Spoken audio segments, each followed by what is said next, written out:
Il est 6h21. Les mutuelles interpellent les candidats aux européennes et c'est une démarche inédite. Les dirigeants de 20 mutuelles réclament un engagement politique pour lutter contre l'amiante et les pesticides. Bonjour Martin Riosec-Fournier. Bonjour. C'est vous qui coordonnez cette coalition de mutuelles. Vous êtes vous-même administrateur de la mutuelle familiale. Vous avez donc invité à Paris hier soir des candidats aux européennes à participer à une table ronde pour discuter de ces sujets de santé publique. Combien ont répondu présent ? Donc tous les candidats n'étaient pas présents. Il y a une liste en particulier qui n'était ni présente ni a accepté de répondre à nos questions. C'est la liste Renaissance. Mais il y en avait combien des candidats ? Et sinon, des candidats et des représentants des partis, il y en avait 6 6 sur combien d'invitations ? sur 7 invitations. Donc il n'y a que Renaissance qui n'a pas répondu à votre invitation. Absolument. L'amiante, les pesticides, le bio et plus globalement la santé publique, vous trouvez que c'est un sujet qui n'a pas compté dans cette campagne ? Oui, parce qu'en fait, pour nous, mutualistes, il n'y a pas plus important que la santé. Et la santé, c'est la vie.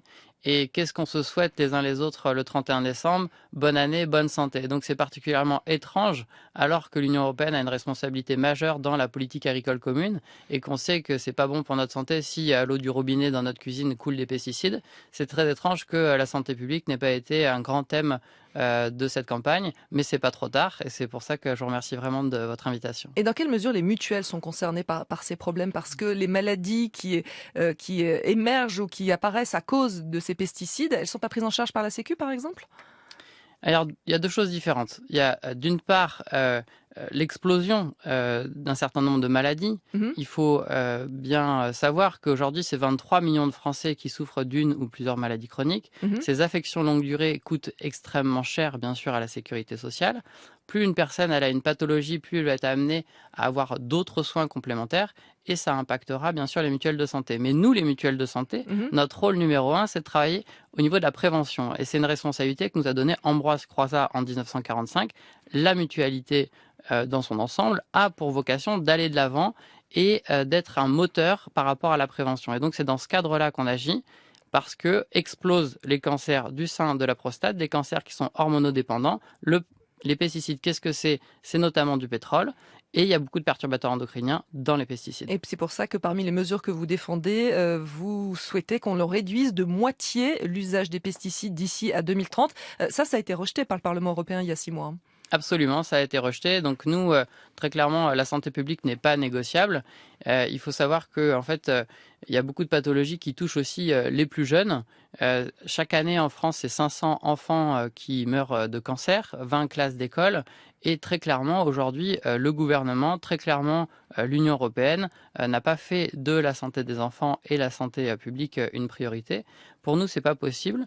Et donc, il faut absolument que les choses changent. Et on souhaitait contribuer au débat public en interrogeant les candidats et les partis politiques qui étaient à plus de 5% dans les sondages ou qui avaient un groupe parlementaire, à l'exception des partis d'extrême droite qui ne correspondent pas à l'ADN des mutuelles engagées. Et parmi je reviens à vos propositions, quand même, à vos mesures, donc la réduction des pesticides de moitié, et puis à plus long terme, 2050, là carrément, une agriculture 100% bio.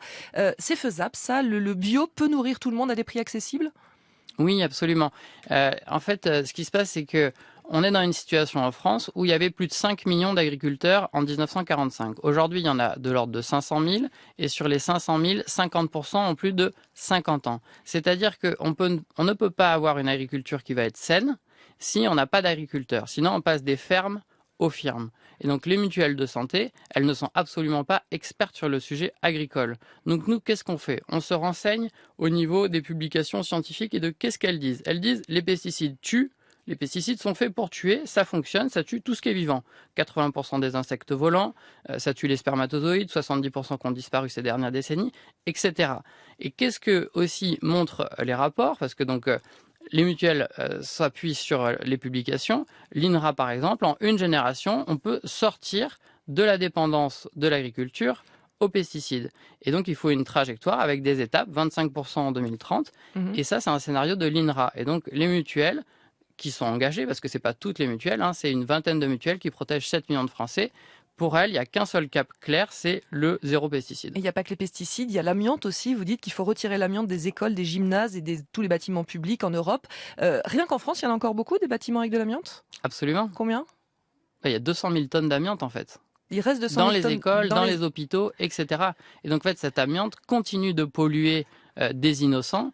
Et il faut absolument qu'il y ait un plan pour désamianter les bâtiments publics. Ça faisait partie de nos demandes. Et il faut savoir que l'amiante, c'est 1906, le premier rapport l'amiante tue, 1997, l'interdiction de l'amiante en France et 2005 en Europe.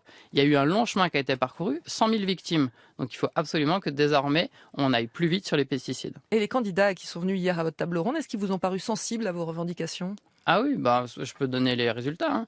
Le Parti communiste, les Insoumis, Place publique et le Parti socialiste, Europe Écologie Les Verts sont pour, on va dire, une ambition importante au niveau de l'amiante, pour sortir des pesticides, pour appliquer la loi, hein, parce qu'il faut savoir qu'au niveau des pesticides, la loi n'est pas appliquée. Bayer Monsanto fait 1 milliard de bénéfices en 2021.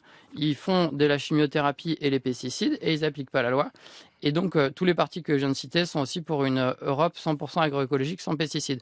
Du côté des Républicains, qui étaient représentés avec un candidat, très clairement, ils sont absolument pas pour la sortie des pesticides. Au niveau de l'amiante, ils reconnaissent qu'il y a un vrai enjeu, mais ils ne s'engagent pas sur retirer l'amiante dans les bâtiments publics d'ici 2032. Et donc, on a vu comme ça un contraste avec un grand absent, Renaissance. Merci Martin Rieussec-Fournier, coordinateur des mutuelles engagées donc sur ces sujets amiante et pesticides, et vous êtes également administrateur de la mutuelle familiale.